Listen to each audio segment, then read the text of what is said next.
To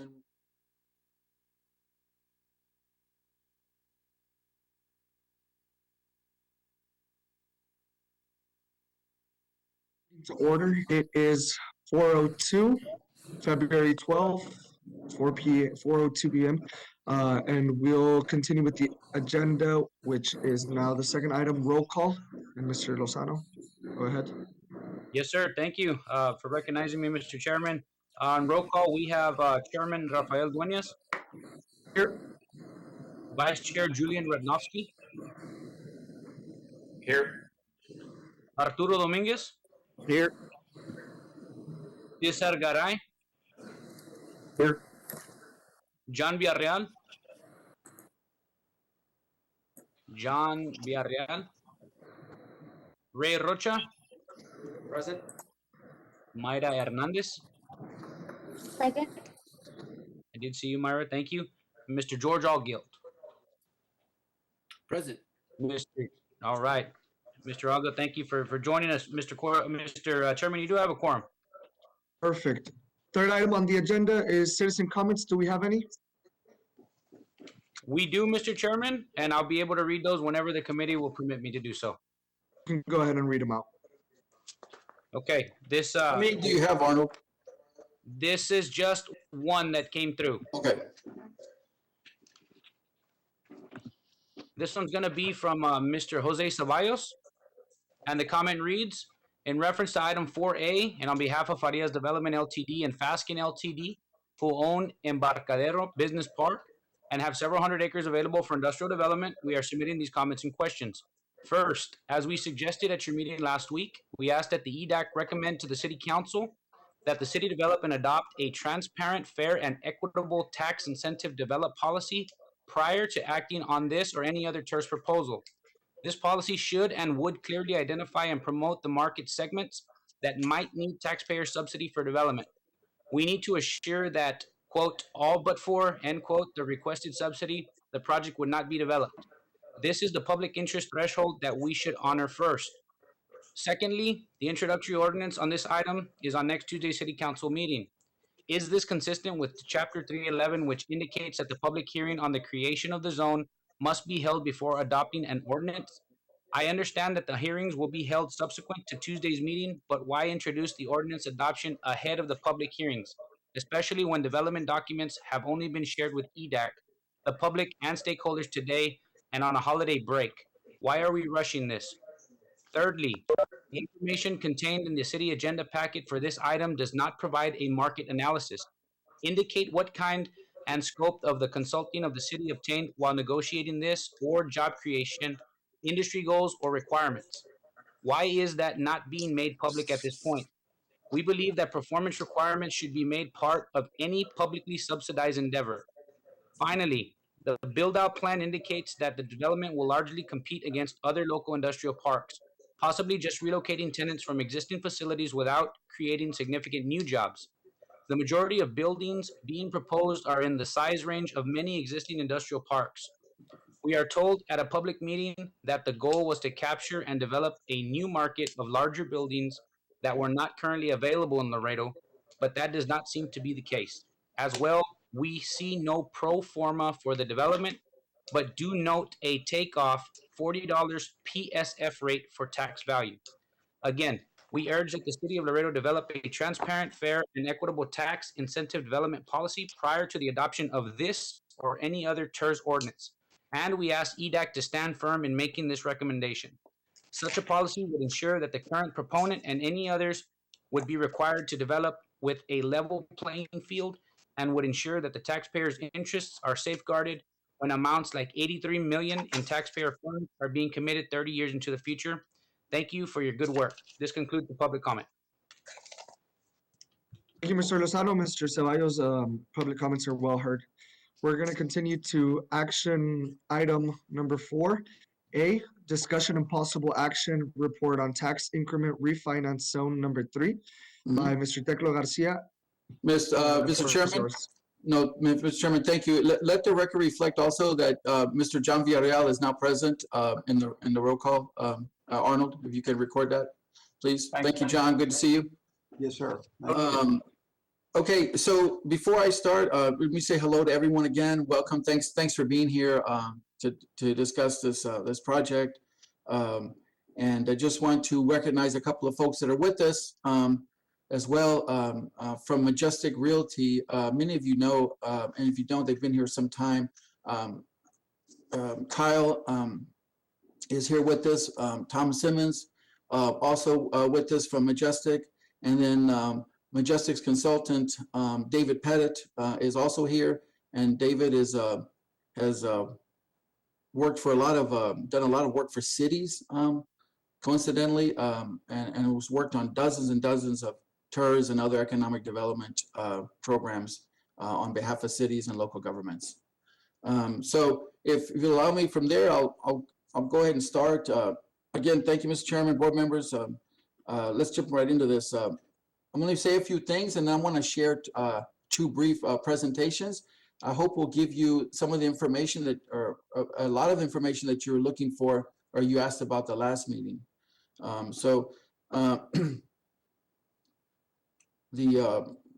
me see here. So there's the brief presentations I mentioned, and made my introductions, just looking at my notes here. Also, I'd like to ask, when I go to these presentations, if you could just try and hold your questions, so let me get through them. I promise they won't be long, and definitely can answer your questions afterwards. So let me go ahead and share, if I can get to my little share box here. And also, committee members, I and Arnold will send you these presentations, so you can have, after I go through them. Let me see here. Let me go to share. Let me go to.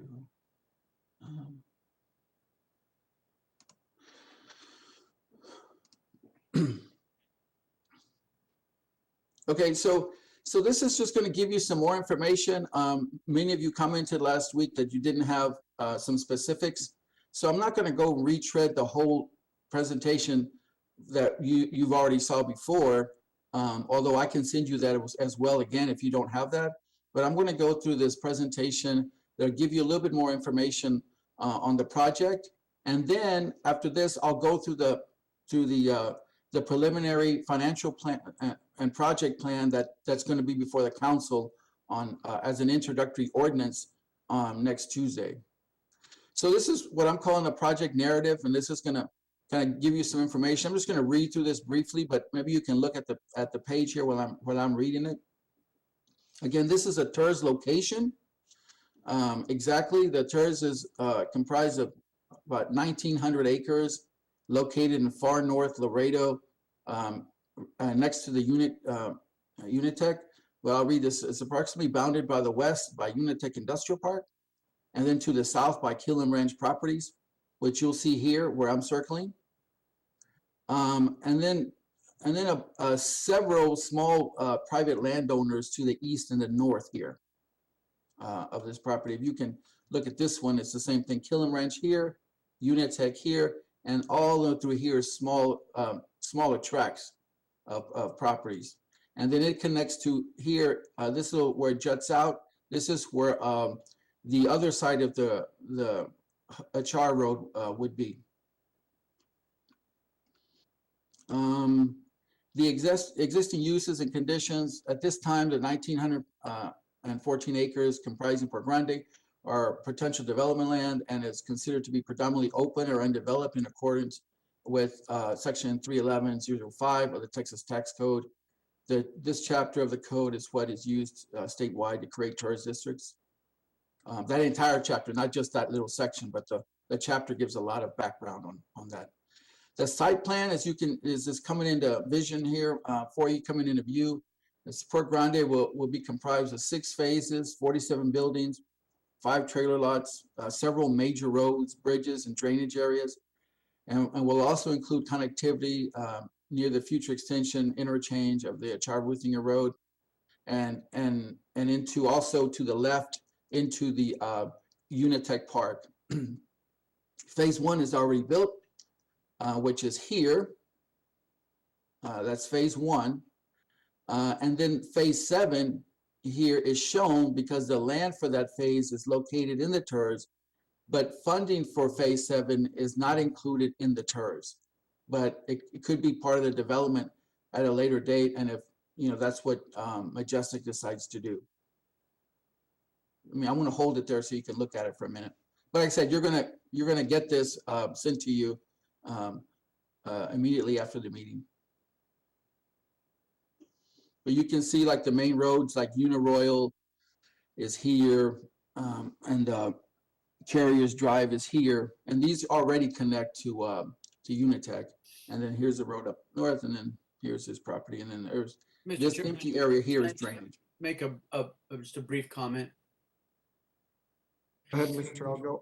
Yeah, Mr. Garcia, the providing it to us, the supporting documentation after the meeting has concluded is not as effective as providing it to us in advance. And maybe I'm just a little too spoiled or have common sense and courtesy, but as a former council member, we would get the Friday packet in advance of the meeting itself, so that we had the background information, so that when staff would make presentations to us, we could at least formulate intelligent questions.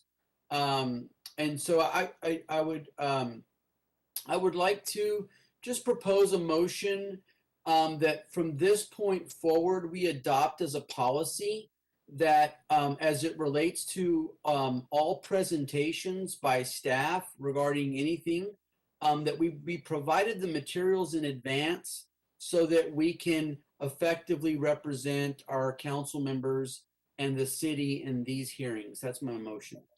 That's a valid point, Mr. Algo. We'll definitely have that done, right, Mr. Lozano? Second.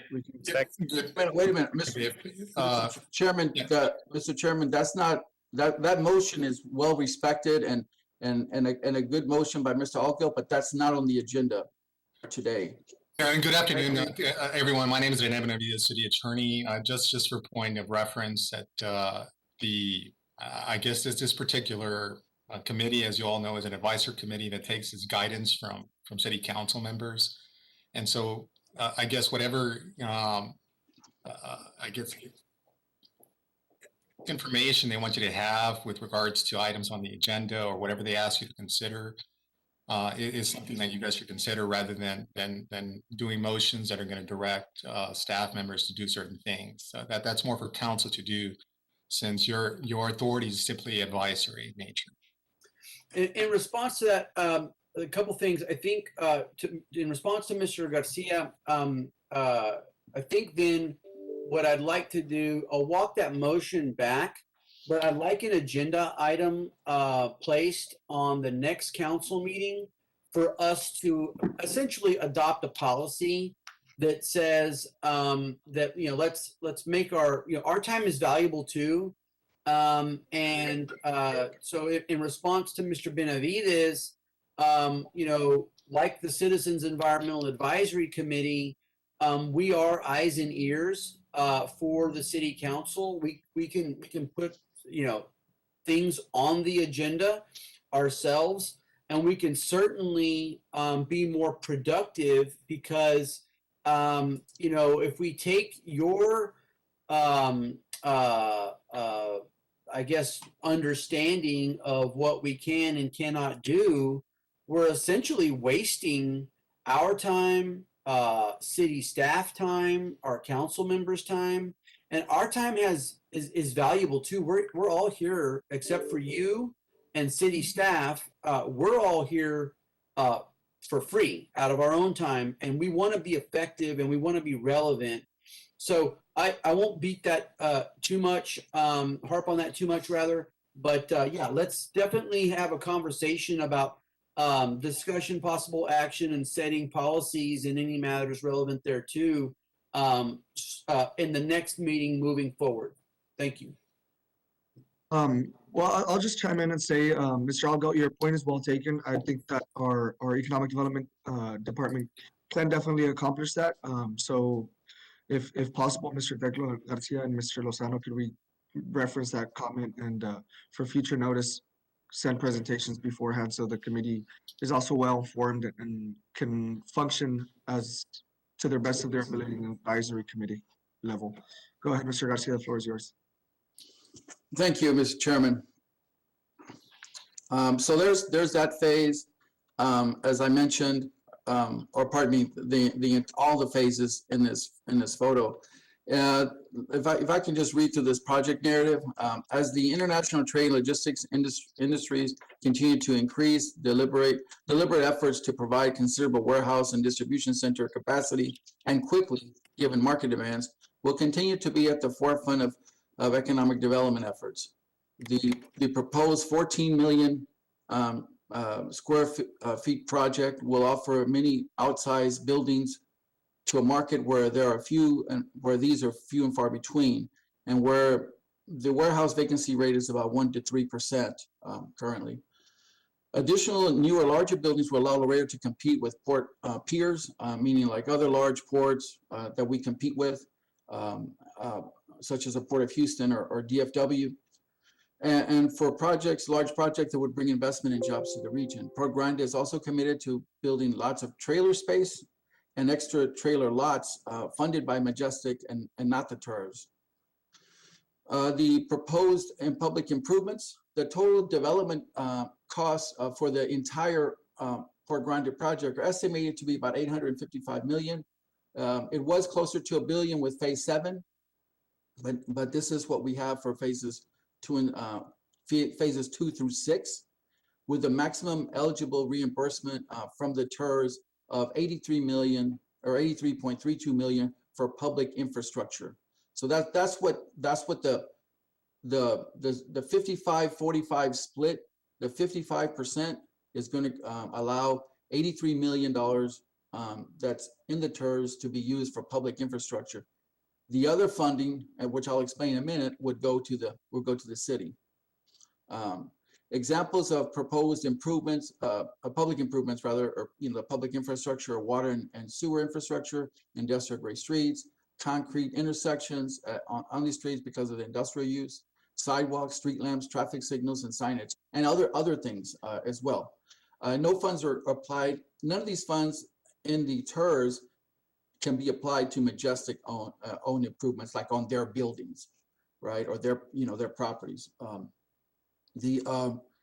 Also, this project will bring some positive impacts to the local school district and LC. For instance, Port Grande is at full development, right, at the 30-year life, they're going to bring in it's projected about $173 million to the United ISD and about $47 million to Laredo College over that time. So that's another thing that will be involved in this project. The project budget, the use of the TERS, the public use of public TERS funds to pursue these public policy priorities related to economic development in Laredo are aligned with the requirements set forth by Chapter 311 of the Texas Tax Code, which we mentioned before. The following section will outline in detail the proposed use of these funds, including development costs and proposed public improvements. So again, the funding amount is 855. That's the entire project, all the buildings, everything that would be included in there. The public infrastructure, again, our contribution, and this is based on the county participating as well, which and I don't want to speak for them. I don't believe they've committed to the project yet, but us together, the public infrastructure improvements will be $83 million for phases 2 through 6. All amounts for other expense line items within the public improvement reimbursement of 83 million are considered estimates, anticipated expenditures, and do not act as a limitation to the items described. But the developer will receive the max is 83 million. That unless a board changes something, that's the hard number for what they would receive if the city and the county participated in this thing, and only for public infrastructure. project revenue and expenditures. The city of Laredo will receive an estimated $32 million based on the M&O rate of Mr. 0.490. Declo, question. So Yes, sir. if the county doesn't participate, so would that be half then of what you? what No, you're needing? at this time, if the county doesn't participate, the entire deal would have to be restructured, or the TERS would not be able to take place. Thank you. Mhm. The city of Laredo would receive an estimated $32 million based on the M&O rate of 0.490 of the city's 0.634, $100 per valuation tax rate. And that goes to the general fund, right? The other $9 million from our total is reserved for interest and sinking reserve, and that's reserved for debt service. So that will go into a special account here at the city that we can't use to cover cost of service or other expenses in the general fund. The city of Laredo will receive What are the costs of service? well, I'll get to that. Okay. The city of Laredo will receive an estimated $16.94 million from sales tax and other ancillary revenues such as permitting and fees and things of that nature. And then our total for this is for revenue from this project is 49.17 million. I mean, a lot of people will say, well, this is revenue also. There's 9 million for interest and sinking, and that is true. So if you add that 9 million onto here, it'll be like 58 million. But we're not counting that because we can't use it like we could general fund money. The city of Laredo's estimated cost for service expenditures for this area will include law enforcement, fire protection, ambulance services, and public infrastructure.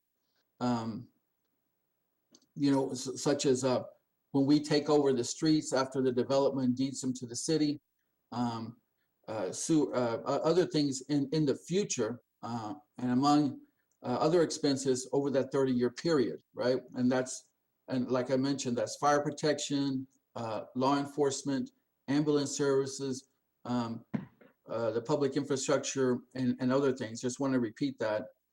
Those are the expenses, Mr. Allgood. I think you just asked me. Those are the major ones that will come across over a 30-year period.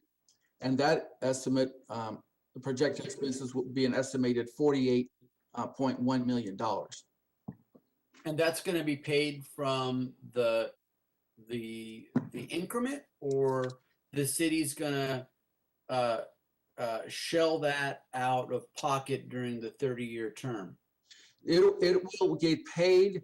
I mean, okay, George, remember I mentioned to you like this $32 million right here is going to our general fund, along with this $17 million here for a total of $49 million. That's going to our general fund, right? And so we'll use that to help pay these $48 million in expenses. During the life of the TERS? Yes, sir, correct. Now, I put an asterisk by here, not because Barry Bonds was on dope and he didn't get 73 home runs, but I put it there because we're still looking at the cost for service.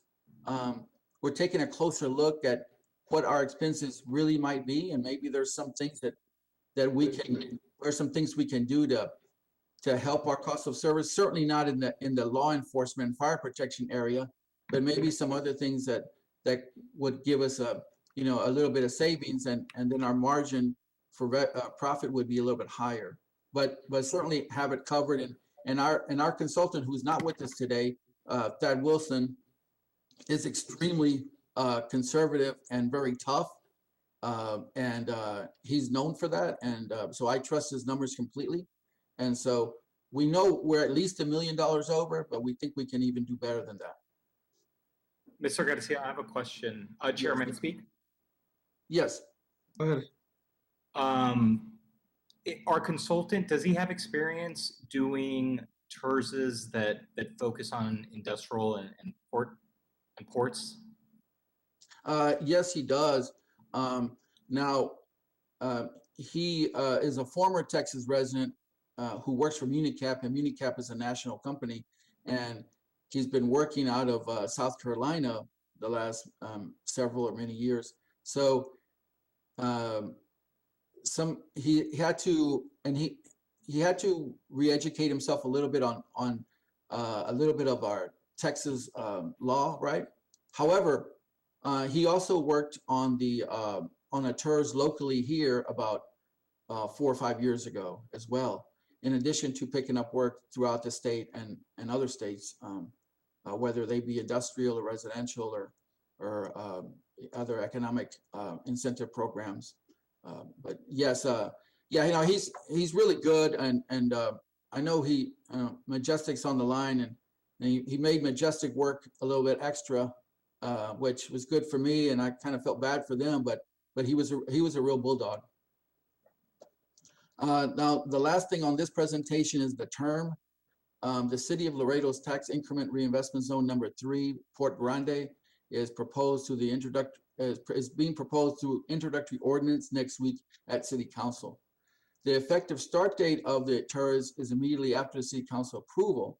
However, by state statute, after the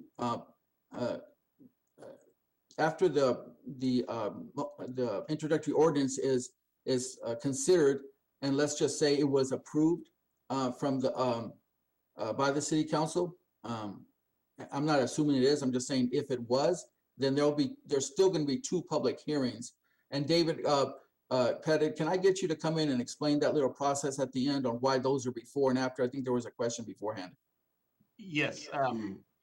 When you're creating this is David Pettit with David Pettit Economic Development. I've been doing TIFs in the state of Texas for 25 years. Worked for a number of cities. Was just on the phone with El Paso. I've worked on about 5 or 6 TIFs with them, and also have on the line Natalie Moore, who's in my office, who just recently joined us. I say recently, about 2.5 years ago from the city of Fort Worth, where she was the TIF administrator for the city of Fort Worth. But when you're creating a TIF, there's a creation ordinance that establishes 5 components, which is the boundary, the term, the city's participation, the TIF board, and a preliminary project and financing plan.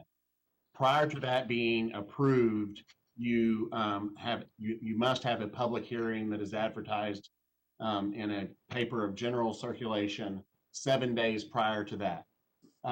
Because of your charter, you're very similar to El Paso, that you require 2 readings. One is an introductory reading, and the second is where we would have the public hearing. So the second reading would be a public hearing on the creation ordinance, and hearing all comments, a closing of that public hearing, and then a vote on that creation ordinance. So at that time, that would be effective. All that does at that point is establish the TERS and establishes the base, which is January 1 of 2021. And so any increment that accrues through that, we still have a number of steps that have to occur. Primarily, one of the key one is to negotiate with Webb County, because 50 million will be coming from the city of Laredo. We still have 32 million coming from Webb County. So we need to secure an interlocal agreement for them to participate. And with that, they get 2 seats on the board. And so the board, at that point, once we're successful, if we're successful in getting an interlocal, the TIF board would meet and recommend approval of the project and financing plan, which all that is basically a roadmap. This is how we're going to spend this money. And then the next step is to actually have a development agreement with the developer, where you have benchmarks and requirements. So the developer has to expend X amount, and with that has X amount of public infrastructure. And the way that we have discussed this for many years now, Teklo, is that this would not be front-end loaded, that Majestic would be making all the public improvements that are required by the city, and would just be reimbursed from the increment produced within this TERS. You'll see on the, everyone, you'll see on the next short presentation that I have, when you see the numbers, that, you know, like most TERSs or like all TERSs, you know, you don't build valuation up right away, and tax, ad valorem taxes don't come to you, you know, really the first 10 years, you get a scant amount. So whether it's Majestic or any other company, doesn't matter, or developer, they are putting their money up front. Thank you, David, for pointing that out. And they're doing the public infrastructure. They, the TERS, as it starts building up some value and money going into those accounts, then that account will begin to reimburse Majestic in this case over time. And so, right, so they're putting a lot of their expenditure up front to begin this project. Now I want to stop right there to go to the next one. Can I ask a quick question? Go ahead, Julian. Just to confirm, did I understand that correctly? The process that we're going about is we're going to create the TERS first, and then we're going to go out for public input after it's created? No, that's not correct. Okay. According to state statute, you have to have a public hearing before you adopt the creation ordinance. And so on the second reading, so you don't have two public hearings, you just have one. And so on the second reading, and that's just due to your city charter, most cities in the state of Texas just require one reading of an ordinance, but your city charter requires two, just like El Paso. And so the way that you work that within the state statute is you do your public hearing on the second reading. So there will be a public hearing, and then that public hearing will be closed, and then the city council will consider the adoption of the creation ordinance. Right. So the comment will be received prior to any vote on the creation ordinance. And Julian, to add to that, this Tuesday, we have to introduce the ordinance. The council has to introduce the ordinance, right? And that's not adoption of the ordinance, as David says. Then there's public hearings, and then the adoption at the end, if whether the city council will do that. Is that correct, David? That's absolutely correct. Yeah, the state statute requires that you hold a public hearing and prior to the adoption of that ordinance. And so working with the city attorney and following standard operating and best practices with cities that have two readings, where you have an introductory, which is basically you're just kind of introducing it. Mm-hmm. Then at the second one, we're going to hold a public hearing, and probably the wording of that will be a public hearing to consider public comment regarding proposed tax increment reinvestment zone number 3, and then close that public hearing, and then there'd be a consideration by city council for approval. Okay. Was that okay, Julian? Yeah. Okay. Also, while we have this, when I'm looking at this new presentation, I'd like to put Tom Simmons on the spot for just a second, for him to tell us a little bit about Majestic, how long they've been in Laredo, you know, what projects they've built here, before I get into some of these other details. Tom? Yeah, happy to. Thanks, Tucklow. Good afternoon, everybody. I'm Tom Simmons. I'm here in Los Angeles at Majestic's corporate headquarters. Kind of 30-second elevator speech. Majestic is a family-run and operated industrial developer nationwide, from coast to coast. We've been in business since 1948. We are a kind of vertically integrated platform with development, construction, property management. We get involved in investments from industrial to office, retail, hospitality, entertainment as well. We've been investing in Laredo for about 20 years. To date, we have about 2 million square feet of industrial space. Kind of our long-term approach is a business park type of development where we like to acquire larger tracts of land. This is obviously a great example. because we are what's called a portfolio developer, and that we don't sell the real estate that we build. We instead lease that real estate, and as a result, have developed a portfolio of about 87 million feet throughout the United States over our operating history, and have a great tenant roster of a lot of Fortune 500 companies and a lot of small local companies. And we've been excited to be spending the last several years, on this particular project. Many of you might know this was originally the Uniroyal Proving Grounds. We actually acquired it from a subsidiary of Mercedes-Benz, and it had been, used as a kind of a private test track for 50 years or something like that. Mercedes divested of the property, and through a relationship we have with them, they brought it to our attention, and we've acquired it and been working through a lot of these master plans, and been working through this concept of a public-private partnership with Teklo and other members of staff and other council members for the last several years. So excited to be where we are today. I have a question, Mr. Chairman, Go ahead, you recognize. to Mr. Simmons. But for this tax increment reinvestment zone, or this TIF, would the Majestic project go forward? Not in the same fashion, no. So, my previous point about working in different markets, these are the types of instruments. There's a whole alphabet soup, as I'm sure you know, of different types of public-private partnerships, whether it's TIF or TERS or MUD or PID or all those types of things. But, when there's heavy infrastructure involved, and with a company like Majestic, it's basically the, these types of instruments are things that we will, go through in long-term master planning. And with, kind of the dearth of industrial product, that state-of-the-art industrial product that Laredo has, the opportunity here with this type of partnership can really turn this region, we feel, into something pretty meaningful. What's the heavy lift with regard to infrastructure?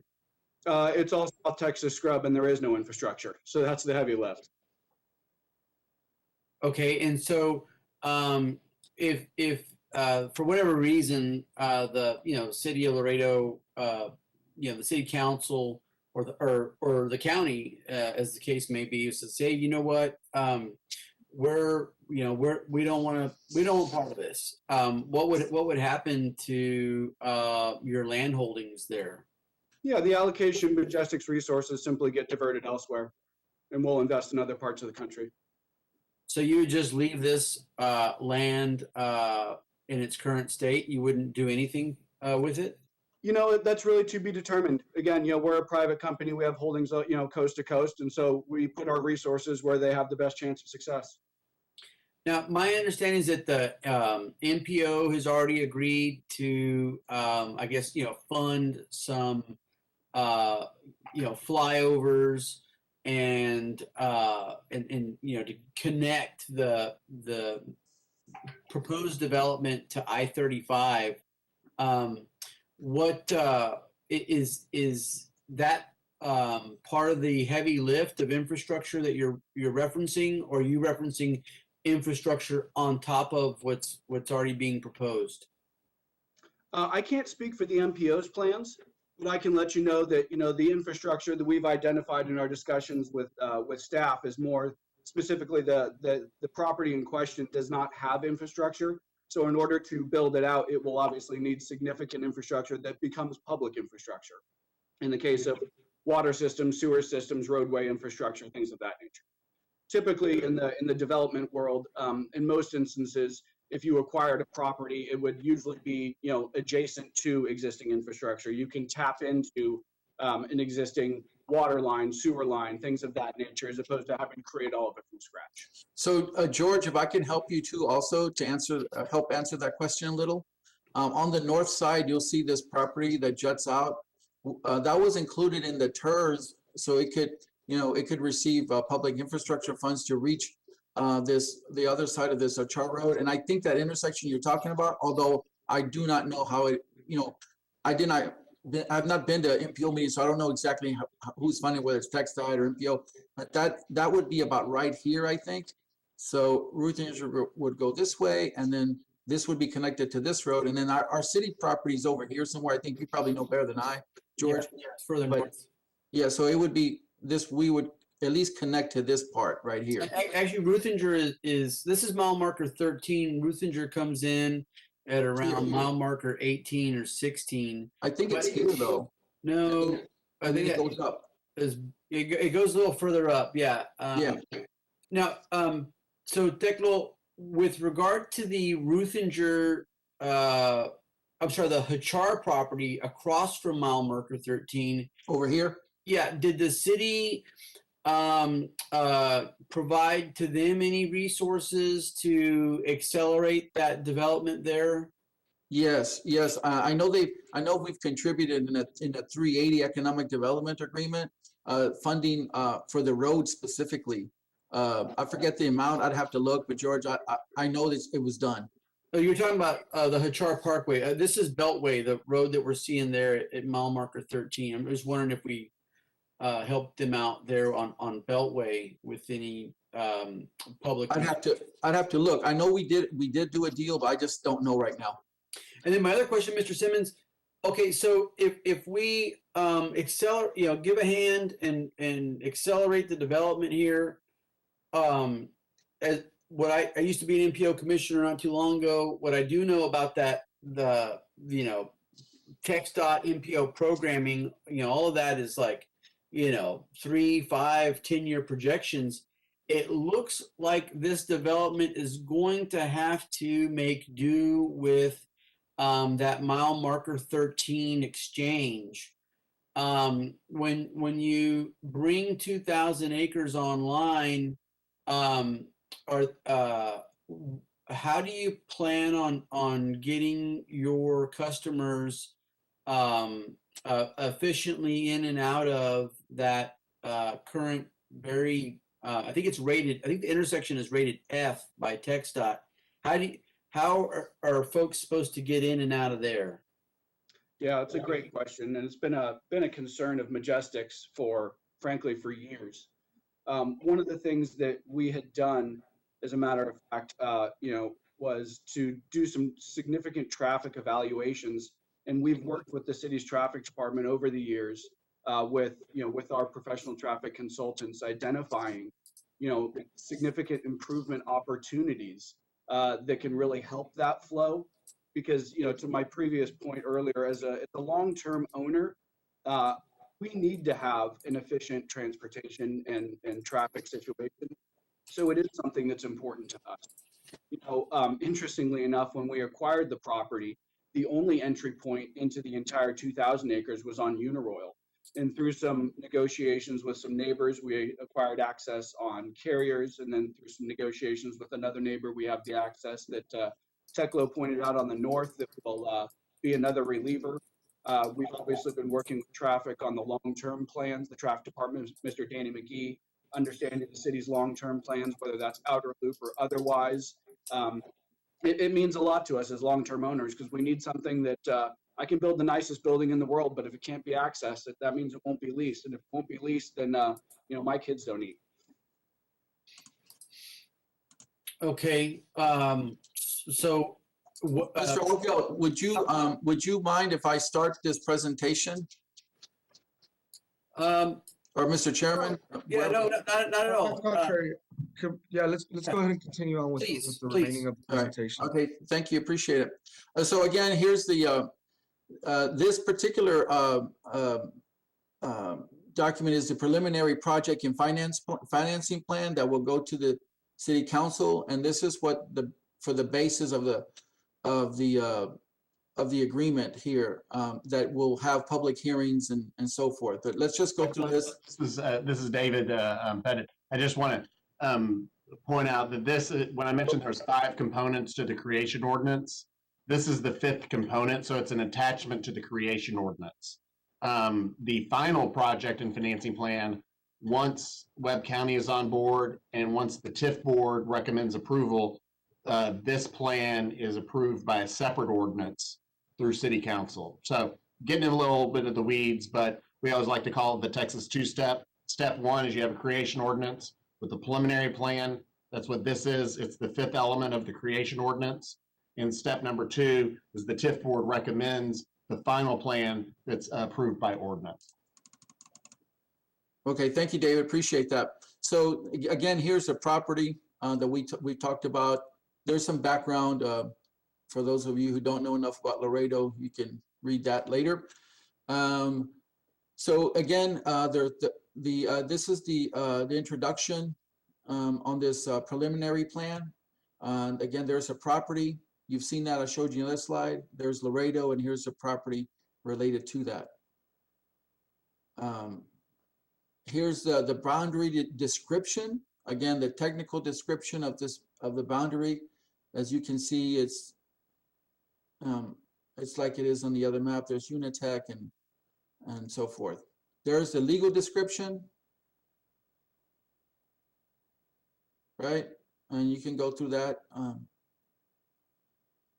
Again, more legal description. This is just part of the plan and this is required. There's the map again, and it's sectored off with these main roads that are going to go through it.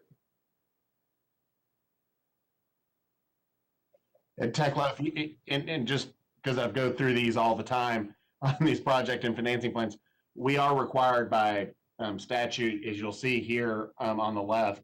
These are statutory requirements defined in the plan. What's the current land use? What's the current zoning?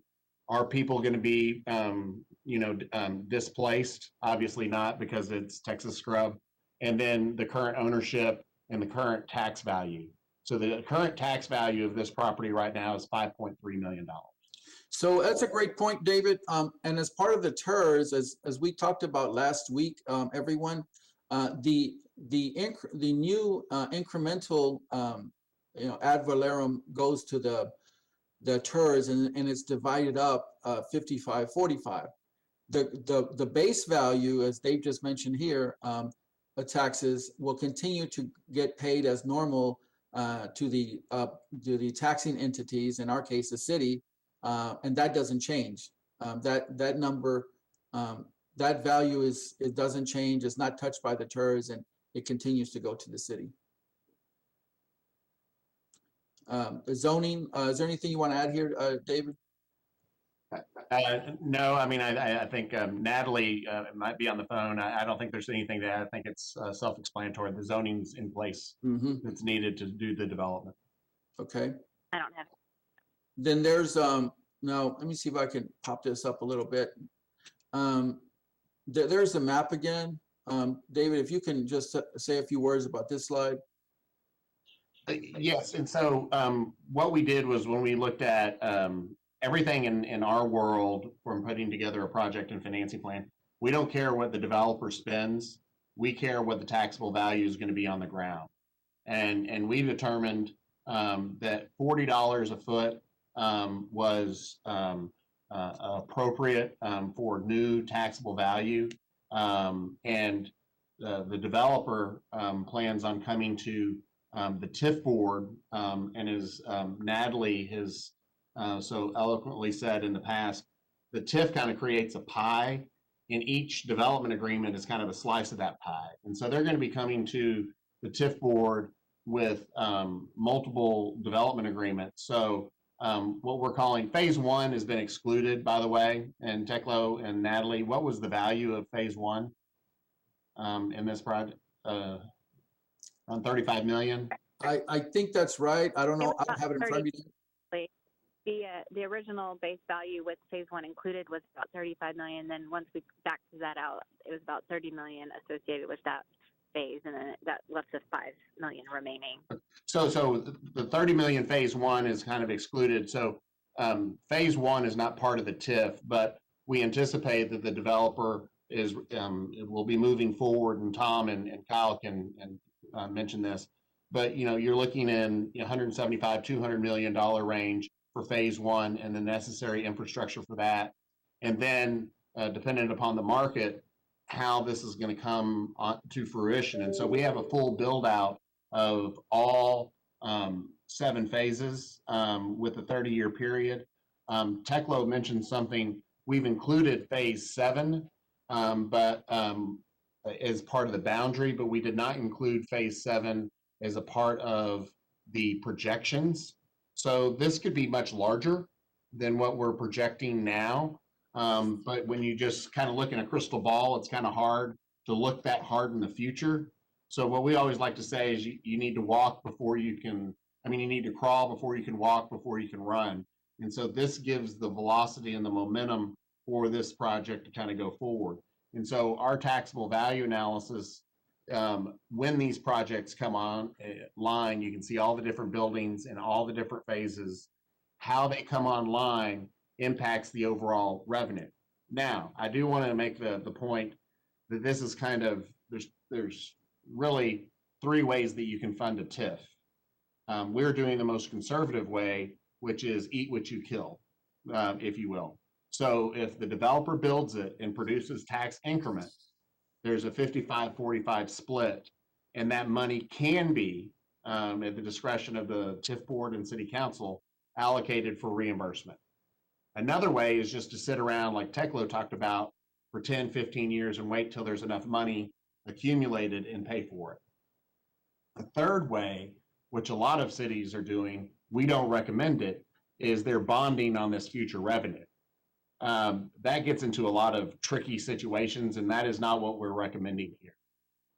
So it's performance based. If the developer goes vertical and pays taxes, so you'll hear me say a couple of these things. So it's a 55-45 split. If the developer develops, the city's getting 45% of something. If they don't develop, they're getting 100% of nothing. And so that's kind of our rationale as we kind of put together our overall projections. And in the subsequent pages here are basically just our calculations on each phase and how each phase is going to come online. Mr. Chairman, if you allow me, I'd like to bring in Kyle Valley from Majestic here and talk about just to give the committee an example of how phase 2 would develop and what kind of prospects they have and how fast phase 2 would go, in their minds. Kyle? Welcome, Kyle. Thank you, Chairman. Thank you, Teklo. And thank you for the whole committee for allowing us to join and participate and provide some input and answer questions. Again, Kyle Valley with Majestic Realty. I'm here in our Fort Worth office. I've been working down in the market just personally about the last 7 years. Tom and I have enjoyed getting to know some of you that are on the call and some of you that we haven't been able to meet yet. But so let's just talk about the types of product and who we're really going for when we're building this product. Just speaking to the scale and the portfolio that Majestic has to date, of the 6 largest buildings in Laredo, Majestic owns 5 of those buildings. The 6th is an owner-user building, meaning it's not out or available for lease out in the marketplace. So the size and the scope of the buildings that we produce allow for a different size tenant to operate in the market. And that was exactly what phase 1 was meant to do, was trying to cure and solve for what that need might be. Is there, and meaning, and part to George's very appropriate comment earlier, is this only something where users are moving amongst buildings within a market, or is this development actually attracting new business to the market? And with phase 1, all of the tenants that took occupancy in that phase was new accounts and new tenants and new users into the market. So true 100% natural growth. What we're aiming to do in phase 2 and beyond, and I'll comment on Teklo's specific question about timing in a second, is to take that and really expand upon it, which is why you see the buildings in the way and the configuration that you do, the public infrastructure in the way that you do. Some things that are lacked in the current market are the size and scope and the types of product that these users expect and that they see in other major metros and in other major markets. And they just can't find that here, from size, building features, scope, class of product, and having an institutional level quality developer behind it and landlord behind it gives those users an extra level of comfort. We view ourselves as a local developer. We've been in the market since the late 90s, but we do have a national presence and an institutional level quality to us. But Tekla, your question specifically was, what can we expect in terms of timing for phase two? As the market sits today, and as our underwriting sits, as we're formulating all of our civil plans in the background, if we find a way to get to terms with the city and the county, we plan on rolling out phase two immediately. How that would look, you would typically be putting the backbone infrastructure in place, a mass grading for the entirety of the phase, and a platting of such. And one thing that maybe wasn't accentuated enough is, we're mainly speculative developers, meaning we put the infrastructure, we put the actual buildings and go vertical, hoping that we have planned that into a market where there are tenants looking for space, as opposed to groups that look for build-to-suits, meaning they're only going to go vertical and construct once they have a tenant committed to that space. The types of users that can commit to build-to-suits are groups that can wait and plan 18 to 24 months out. 90% of the deals done in the United States in major metros are based on speculative product and existing product, not build-to-suits. So it's very easy for a developer to sit back and be passive as a build-to-suit developer. It's much tougher and much more aggressive and much tougher from a capital stack and a performance to go through and speculatively construct the size of buildings that we're talking about and that we have put into the market. So phase two infrastructure and the platting, we would like to pursue immediately if we can come to terms with the city and with the county. And in terms of the first few buildings, a little bit of that is market dependent, but a lot of our existing tenant base is looking to expand.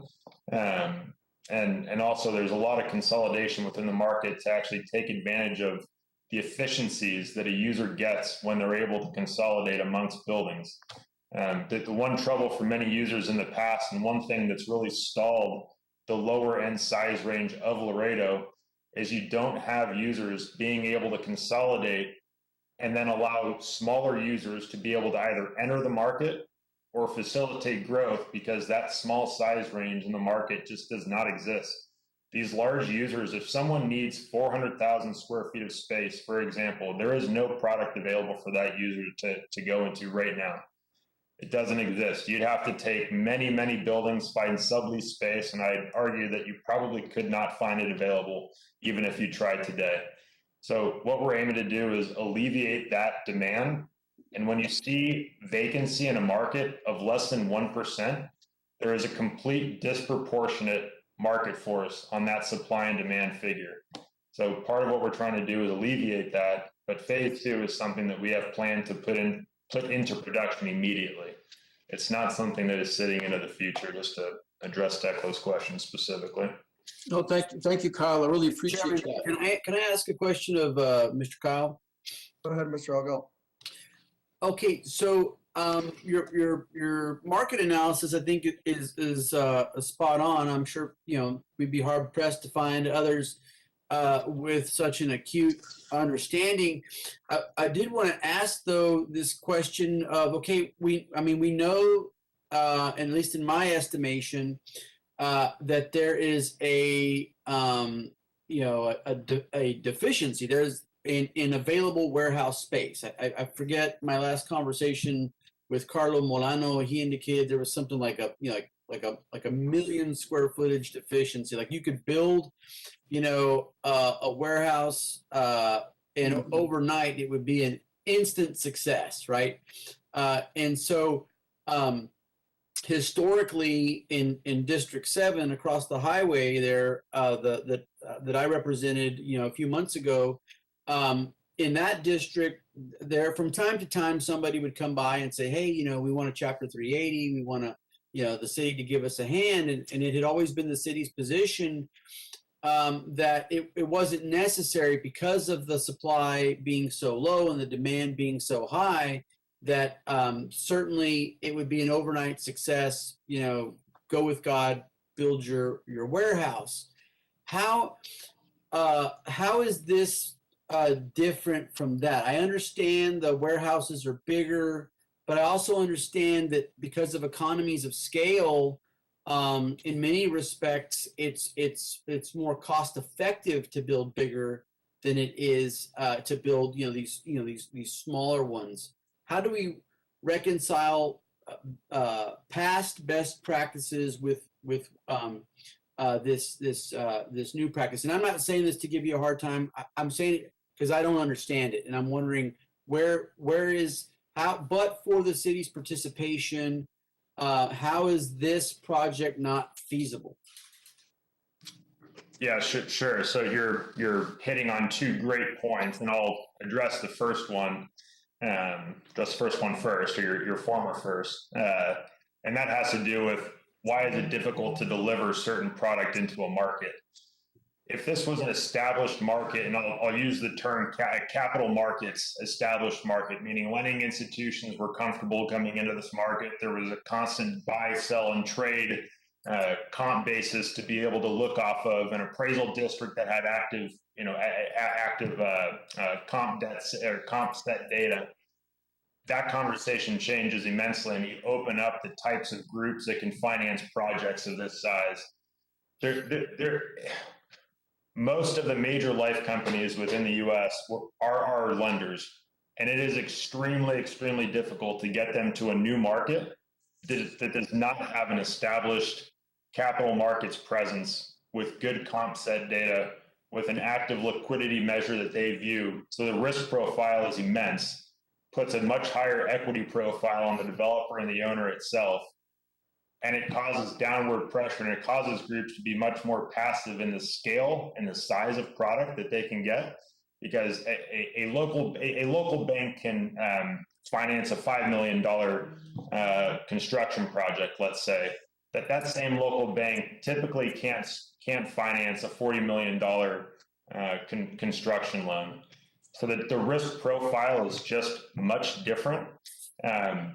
And then one thing I would implore everyone on this call to do, and some of you I know have been through our buildings, but please drive up to Port Grande.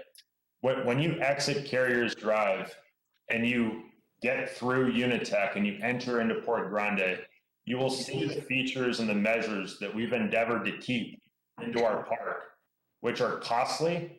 We're over expanding our roads beyond what the minimum request from the city has been. We underground our utility lines. We provide our own fire pressure system, not relying on the city. There's a lot of things that we do that are costly to the development, but they're required by these larger corporate users that see these features in other parks. Longer throats so that we don't burden the city streets with traffic. One of the biggest reasons that you see congestion within the local industrial collectors, whether it's Unitech, Gillum Industrial, Embarcadero, or the like, is you have zero lot line entrances to these buildings without required throats being mandated by the city. It's something that we instill upon ourselves, which cuts down our coverage, but it enhances the city streets and the actual, going back to your traffic comment. So a lot of those features are above and beyond what's required for the local city statute, but it's not above and beyond what's required for a lot of these users to be able to and want to enter the market. I'd say Yazaki in our first building is a great example of that. It's a user that had wanted to be in Laredo due to its geographic location, but it never had the size or quality of building to come down into and exit expand from the San Antonio market. So they were able to find that space in a larger major metro further away from where they ideally would like to be in. And those are that's going to continue to spur when we're able to deliver that size and quality of project. But the gap is something that we went through a tremendous amount of back and forth and analysis with the city and with Teklo and the group. And that's why this public-private partnership is absolutely required for us to maintain the type of project that we're endeavoring to pursue and develop into this community. Can I ask a quick question to Teklo, please? Yeah, go ahead. Thanks, Fafa. So first, I'd actually like to say what Kyle pointed out is I'm actually a commercial real estate broker by trade.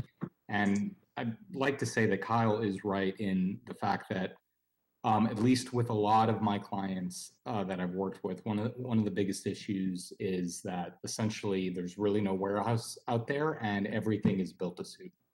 That is true. That being said, though, I do have a question for Teklo on, is there any performance metric that would require Majestic to, because I understand they're saying what this TERS is going to allow them to do is build spec warehouses.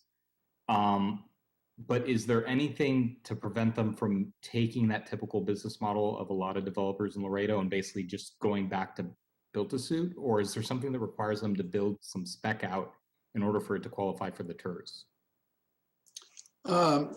There wouldn't bar them for qualifying from the TERS, but let me let David speak to that, Julie. That's a good question. David, can you speak to that, please? Yeah, I feel like we'll have a little bit of a football here. That's really a market question. I think once Kyle, as he's kind of articulated, they've kind of established the market. There could be circumstances to where you do have build to suits, and so not meaning to take the hot potato and hand it off to Kyle, but Kyle, can you provide a little bit of input to that, because you're certainly not going to turn down build to suits in your project. It's not going to just all be spec, I would assume. Yeah, and I don't know if Kyle is, Excuse me, sorry, I was muted. I think the heart of Julian's question is, if you get this, why not just sit back, and now you have a better way to sit back and do what everyone else is doing. If you look at us across the company, we have 8 million square feet under construction. I would endeavor to guess that less than 1 million of that is actually a quote unquote build to suit. By trade and by the nature of our company, we are speculative developers. And I would say that you're having comfort in who you're dealing with, but also, yes, there's absolutely measures that prevent us from obtaining any benefit if we do not construct or develop.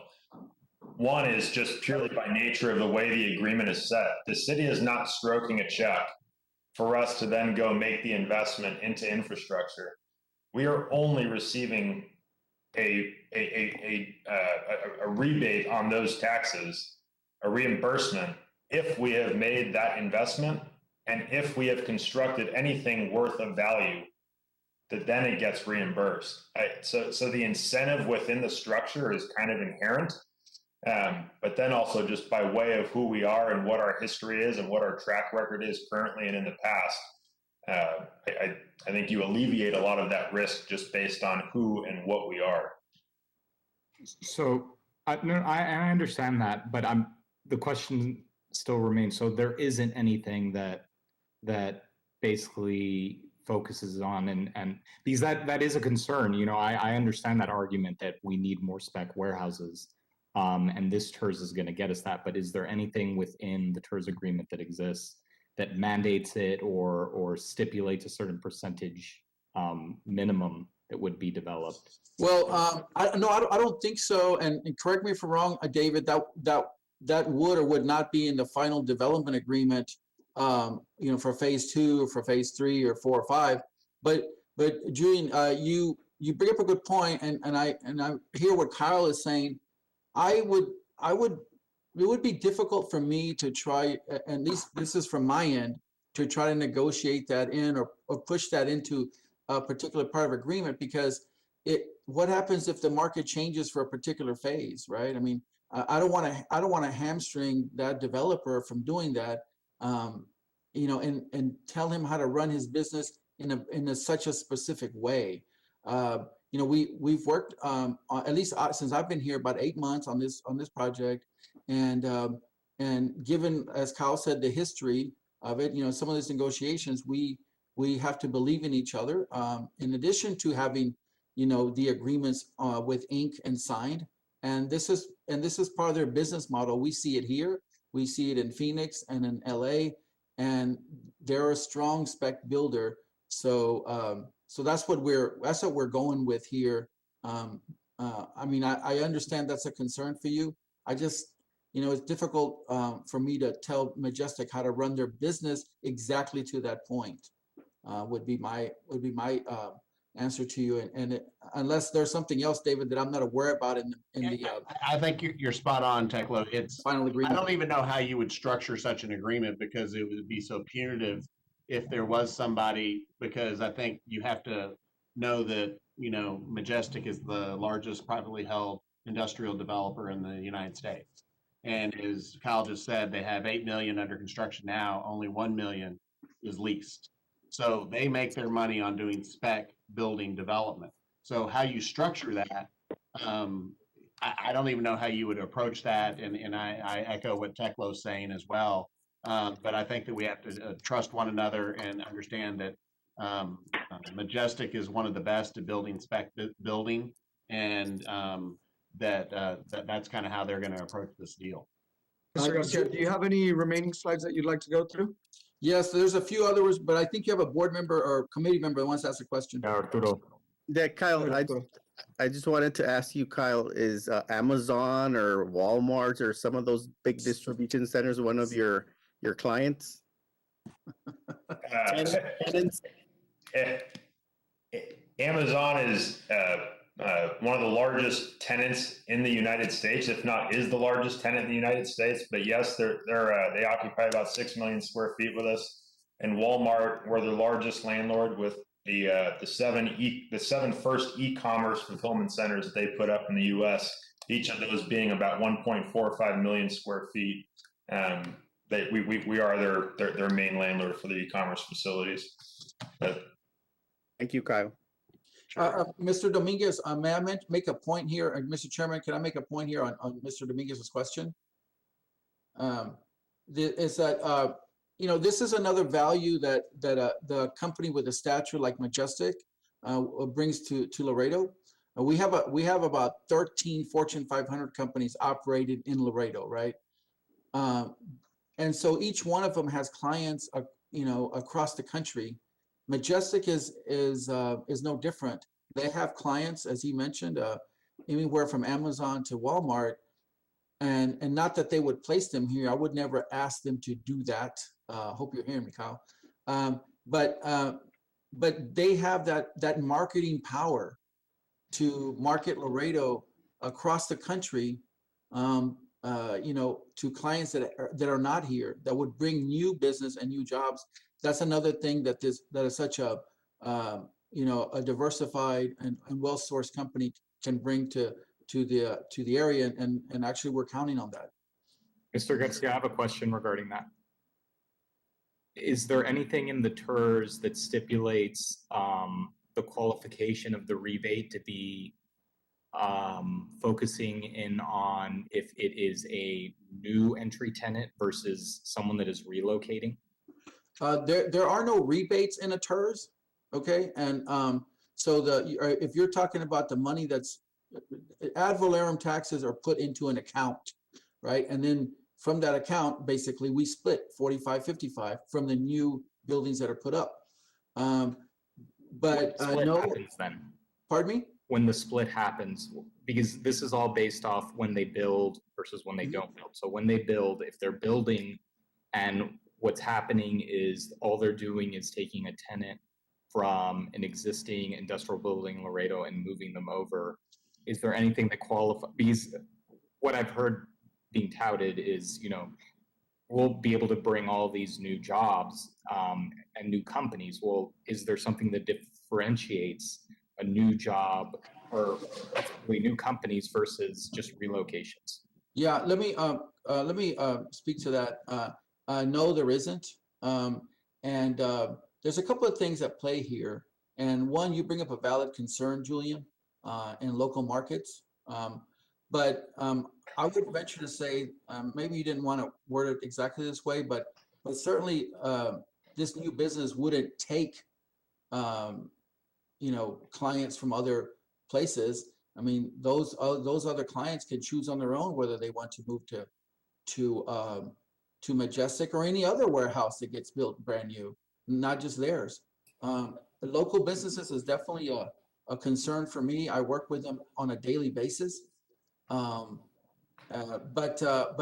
I can't, with this agreement, I don't think we can get in, or it's allowed for us to get into those kind of stipulations that are almost punitive in nature. But we don't want to create we want to incentivize this project, but without creating an uneven playing field. Because a lot of the public. Who is it uneven for?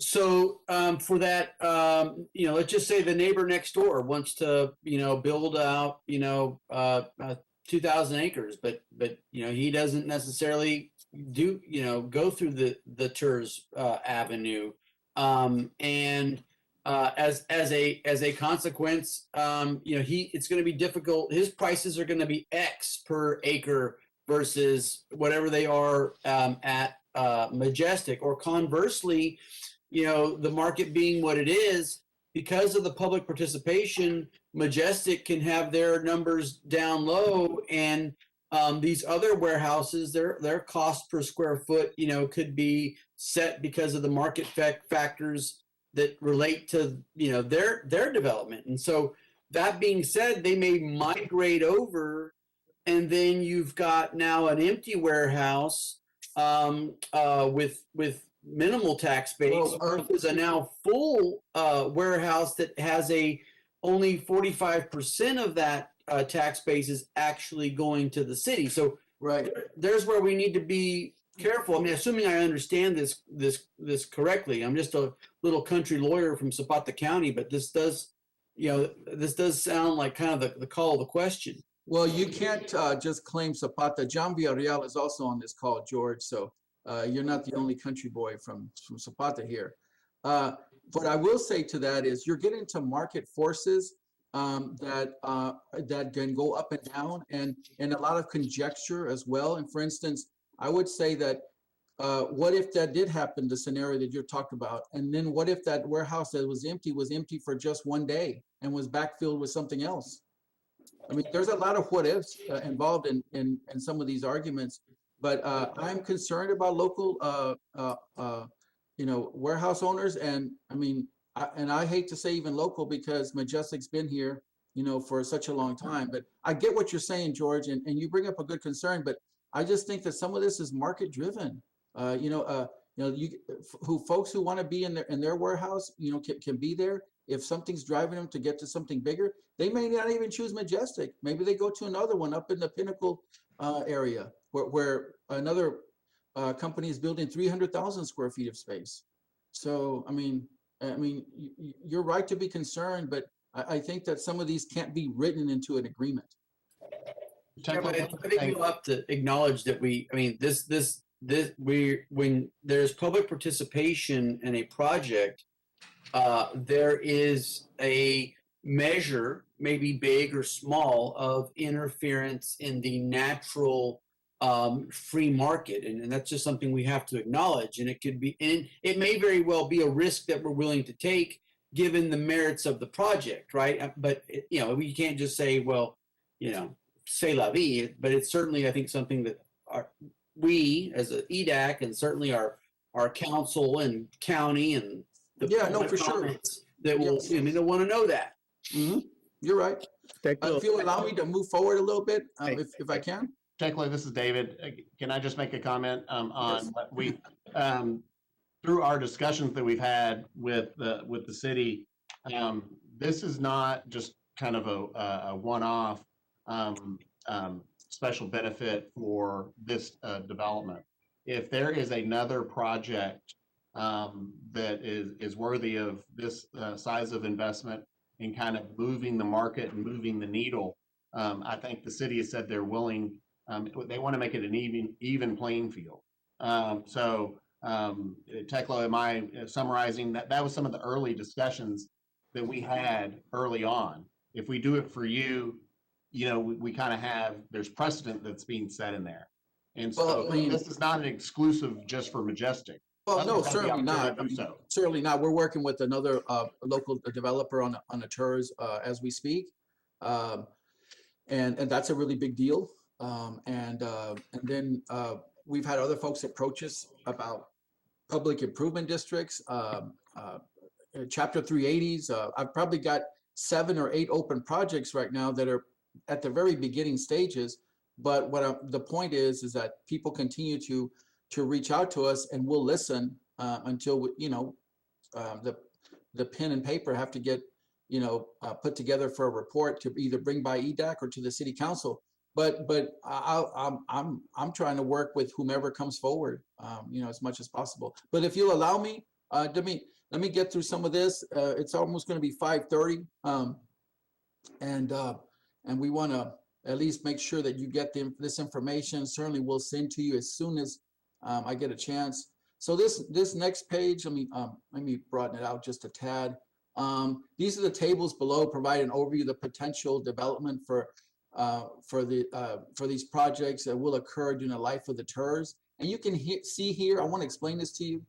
These are the phases, the square feet, projected completion date, stabilization year, taxable value per square foot, incremental value on the right-hand side. As you can see, these phase 1, phase 2 is imminent. This is what Kyle was referring to, that they would begin building immediately if should the TERS be adopted. Phase 3 is also pretty close, right? And so you can see what's in store for Laredo in terms of space: 480, 308, 131, 137, 635. These are the sizes of these warehouses. Not just warehouses, but they could be other things as well. But of the buildings, I should call them, right? So that's what you see on this page. And the taxable values, there was a 2% projected growth of the per square foot value that was implemented there. And remember, there's phase 7 as well that would be down here, and that's another huge phase if that gets done and decide to get done at a later point. I'm really impressed with these here because this is what's coming, and most of us, especially as older folks, will be able to see some of this or all of this go up before we get into the stages 4 and so on. Next page, again, project costs. These are public infrastructure costs. I've mentioned these already. The $83.32 million. They have them here categorized. That's projected. Some of these could go up and down a little bit, depending on what comes up or which way they decide to move.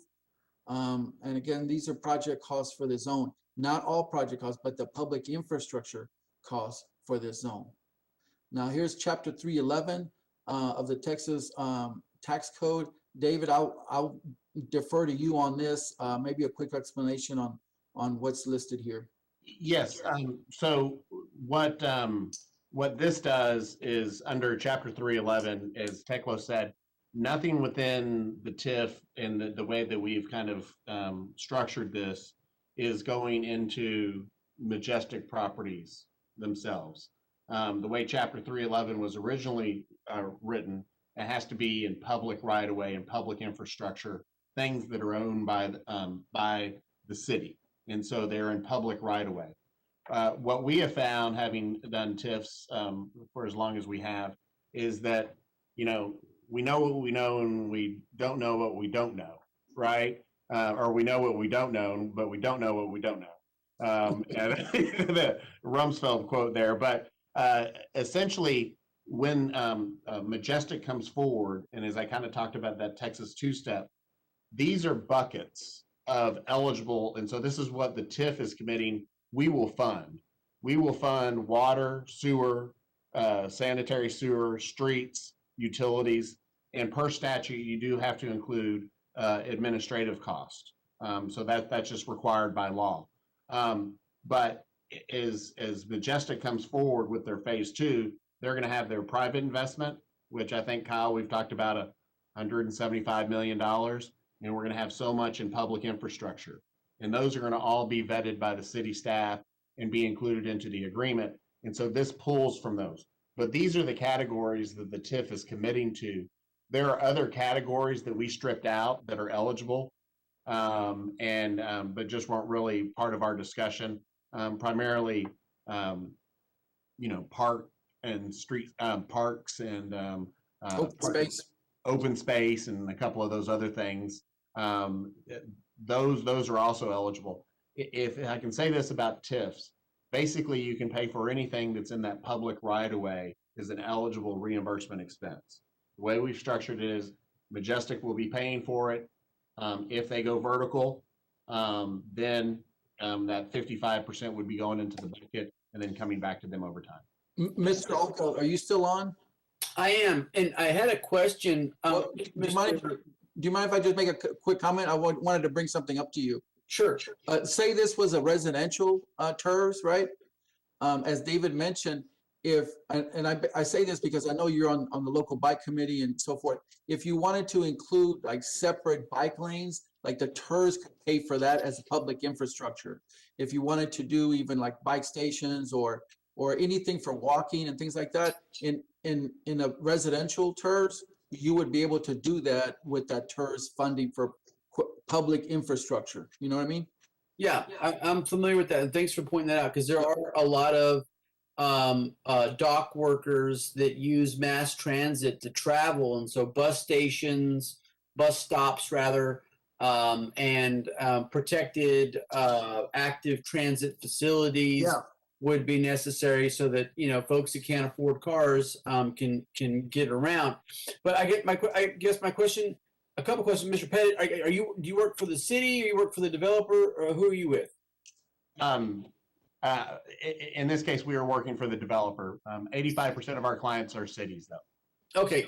And in this instance, do we have like an estimated cost of the public improvements for this project? For our, and Kyle, you have to correct me if I'm wrong, we have the $83.3 million worth of eligible TIF.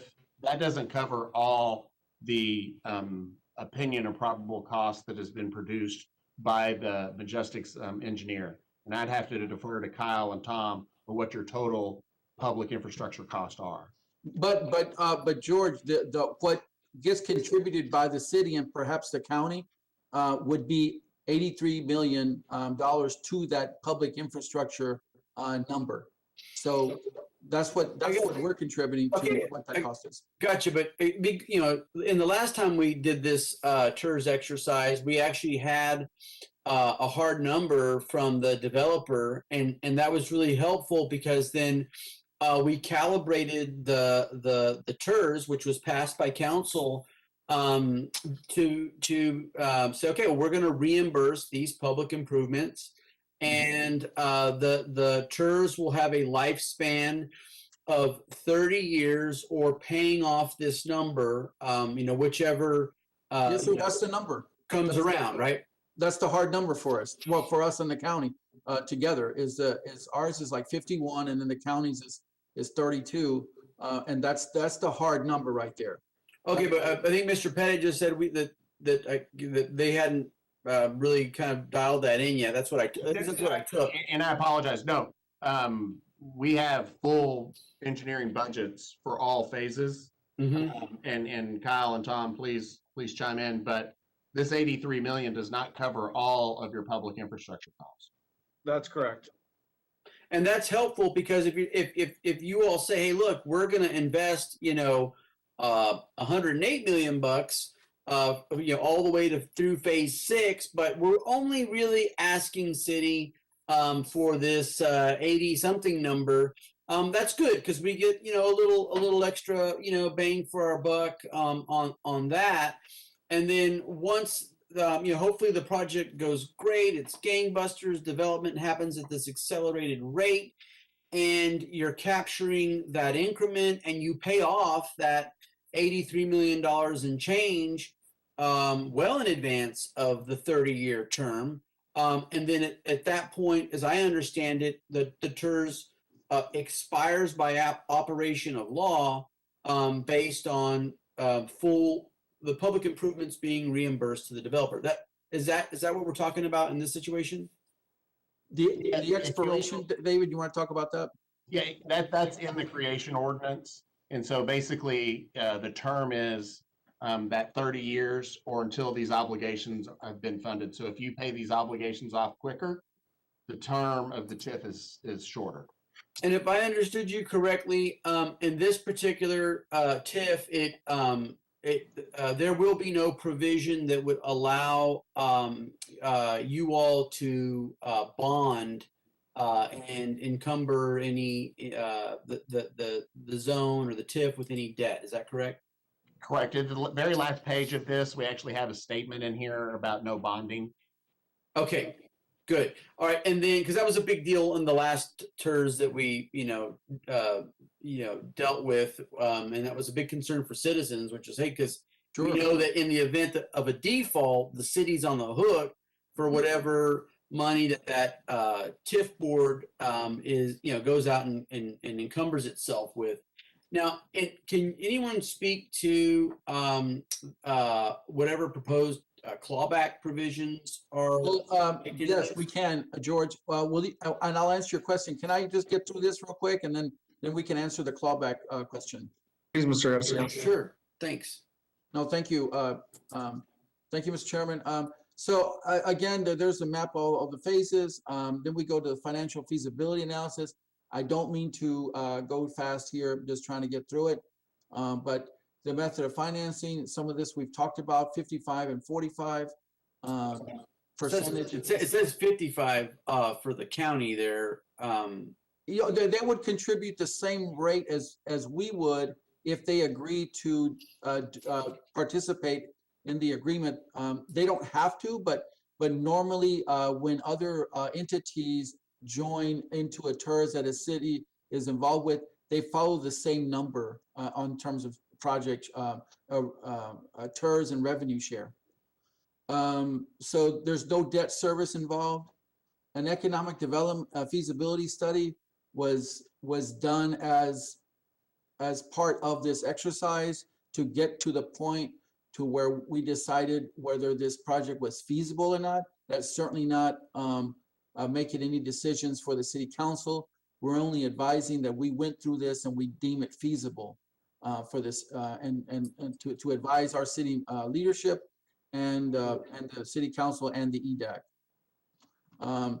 Again, here are the spreadsheets, and you can go through year by year on these rates as how ad valorem taxes are accumulated. You can see these first, always first years are much lighter before, there's base rates up here, and then how each phase contributes to what's going to be the ad valorem, all the ad valorem money for the TERS, and then that money is split again, as George has mentioned, either 30 years or until that the obligation is met.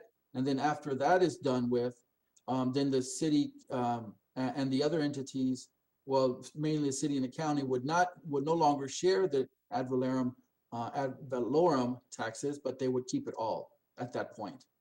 Tekla, this is David. Just one of the key concepts, and I'm just putting on my TIF hat here. There's only two ways to generate increment within a TIF. One is annual appreciation of the value. Okay, what I call organic growth, which is that 5 million of the scrub land, and you can grow that at 2%, or new construction. Those are the only two ways that you get value added into a TIF. And so 99% of our value is coming from new construction. And those two really big sheets of numbers there that Natalie, I want to give her credit, that put together, kind of take you to this page, which is a financial feasibility analysis. And as you can see, I'm gonna blow it up a little bit here. In this corner, you'll see the taxing jurisdictions, right? And I mentioned this earlier as I was talking. There is a city of Laredo that this is how much over the 30-year period. This is really key for everyone. This is the number that of revenue that would be generated through taxes. 50 million would be put in the TERS for reimbursement for public infrastructure, and then 41 would be received by the city. And I mentioned that earlier, the 32 and the 9 million M&O and the other part, right, for interest and sinking. So that's our 41 million. That you look at the county, if and when they would participate, you know, their tax rate is a little bit lower than ours, so they would generate 59 million. They'd put 32 in the TERS, and then 26 would be left for them. United is not participating, and historically, it's been forever, unless you're Elon Musk and his company, you get a school to participate, but mostly they do not, and they would receive 173, and then LC would receive 47 over that same period of time. It was projected to receive that much. Here you can see the pie chart that shows us that. There's their TERS participation between Webb County and the city being in blue, and that's the 50 million I mentioned here. And then on your right-hand side, you'll see all the taxes that are generated all together. 173 for the school district, 91 from the city, 47 from LC, and 59 from Webb County. And Tekla, I do want to just bring a little history into the TIF. Prior to 1999, there were a lot of school districts that were participating in TIFs because they were sheltering money from Robinhood. And so in 1999, the legislature changed that, and they said, okay, for every dollar you put on M&O, we're going to subtract the amount of money that we give you. So it was punitive for them to participate. I do also want to point out that the city, by participating in this under SB2 and SB3, any money that's put into a TIF does not come a part of the overall calculation of the 3.5% growth cap. That was done the last session. Yes. Again, this is the terms and conditions. David talked about this. Here at the very bottom, the board, the TERS board, should not be authorized to issue bonds, impose taxes or fees, exercise the power of eminent domain, and give final approval to the zone's project and finance plan. Right. So those are the rules there for the board. And typically once the board gets set, let's just assume, just for a minute, humor me, that this proposal is okayed by the council, and moves forward. A year from now, David, when the board reconvenes, they're looking at an annual report, and they might look at other things, right? Is that what the board does? Yes, typically, a lot of times we have boards that only meet to discuss the annual report and when there is a request from the developer to kind of take a slice from the pie through a development agreement. And so I always like to say there's two Mother May I's. One Mother May I to the TIF board, and the TIF board is a recommending body to the city council.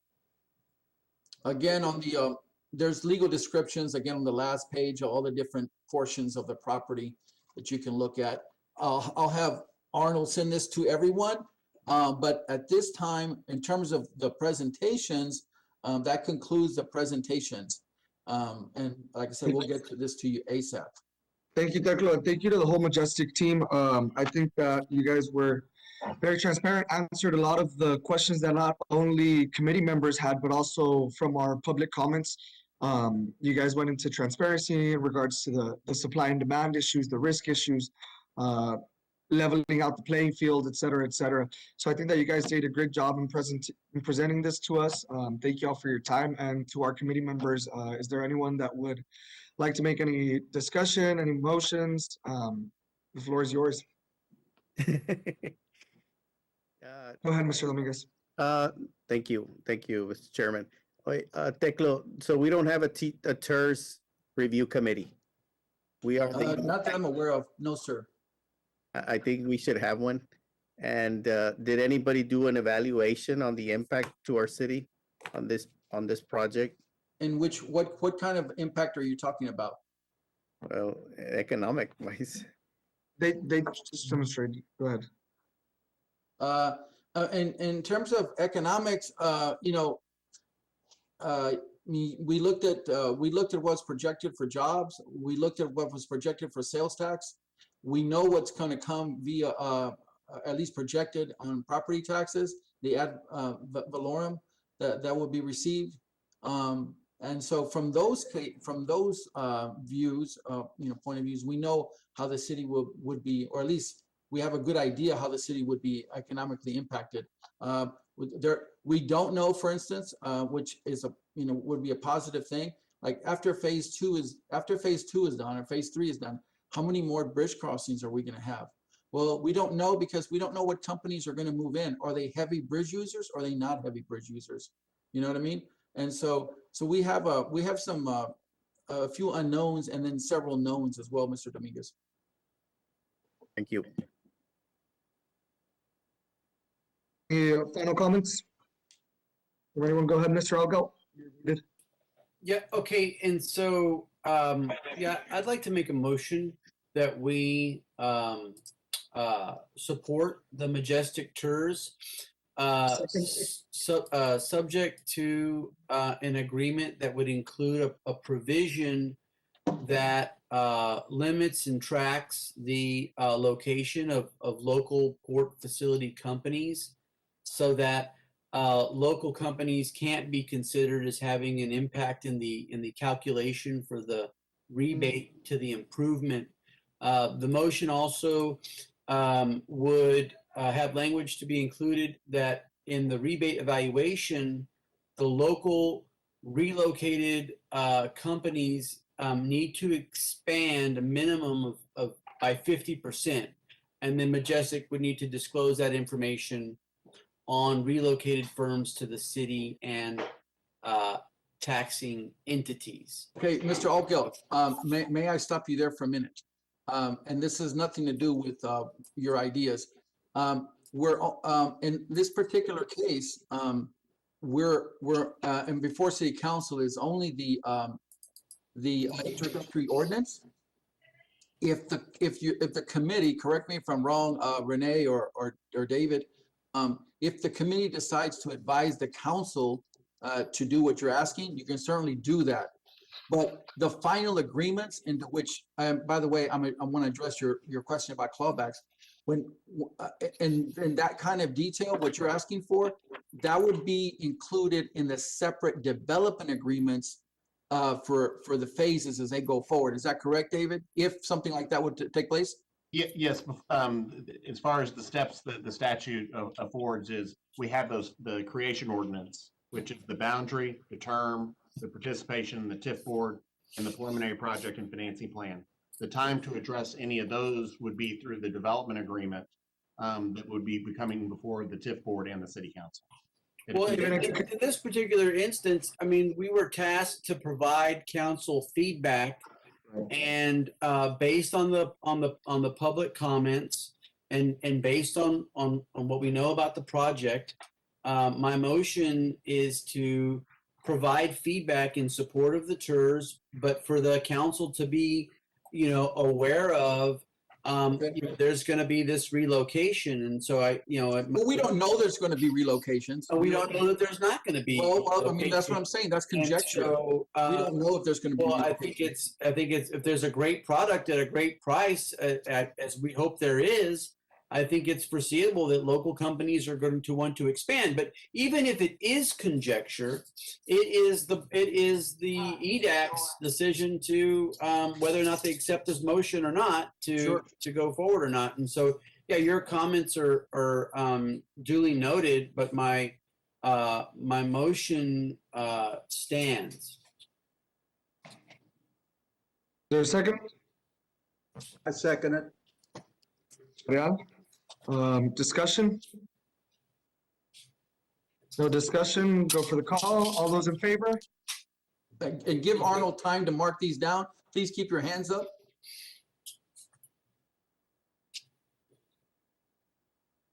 Arnold, let us know when you're done.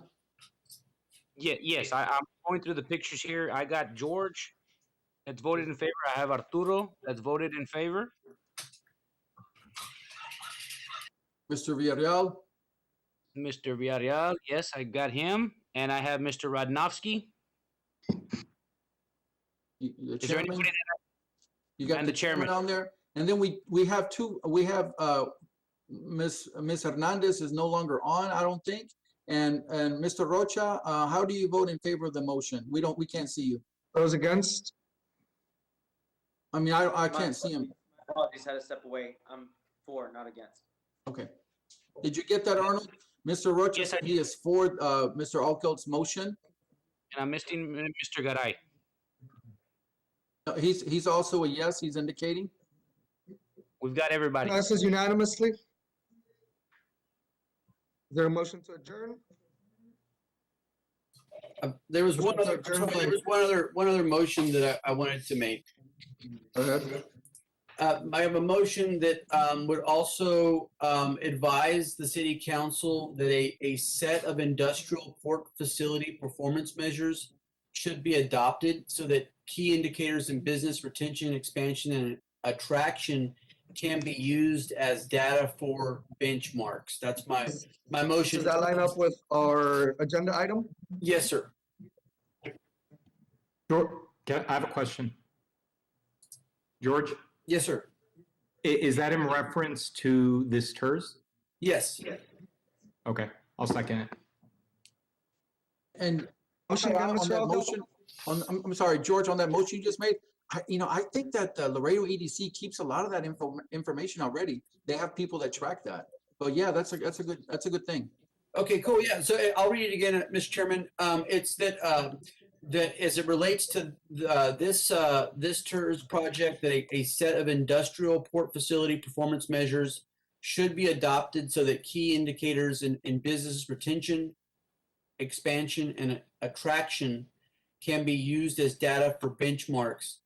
And just so, as it relates to this project, and just so you know, the reason I think that's important is because for future reference, I think we can take what we're doing here with Majestic and use it as a blueprint for hopefully future TERSs. But if we're keeping track of these benchmarks as it relates to future TERSs, we can dial things in a little more specifically. You know, I realize this is our kind of our first industrial TERS, and the reality is I think we would want more of them.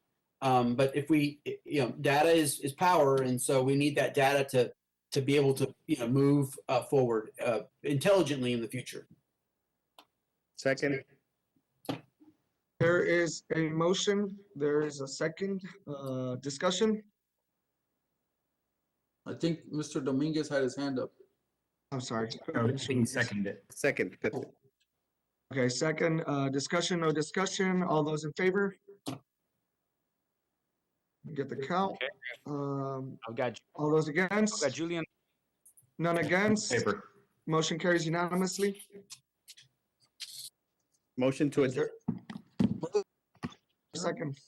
And All let's those in have favor? more Friday afternoon meetings. Yes.